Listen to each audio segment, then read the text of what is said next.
আলহামদুলিল্লাহ, আমরা মুসলমান। আমাদের পোশাক আশাক কাপড় চোপড় নবীর সুন্নায় আমল করলে পোশাক পরা হবে, এর দ্বারা আমাদের সওয়াব ও কামাই হবে।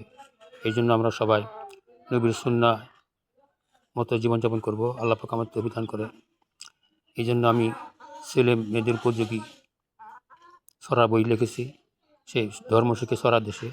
সেই বই থেকে আজকে ছেলে মেয়েদের পোশাক পরার আদব সম্বন্ধে ছড়া পড়তেছি।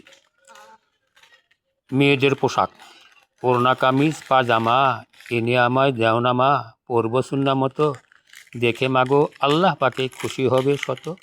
ঢাকবো পুরা গাও, হাত মুখ আর পাও, রাখবো শুধু খুলে, বেপরদাতে চলবো না কো আমরা বড় হলে।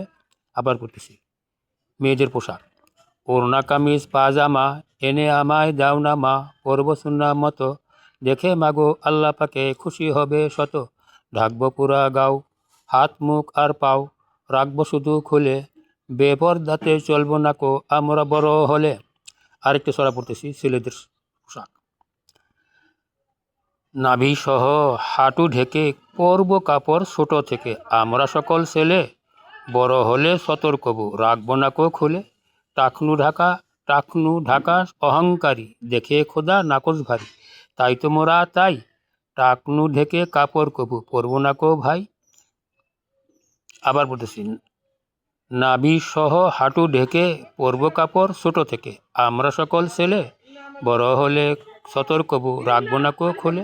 টাকনু ঢাকা অহংকারী, দেখে খোদা নাকচ ভাই, তাই তো মোরা তাই, টাকনু ঢেকে কাপড় কবু, পরব না কো ভাই।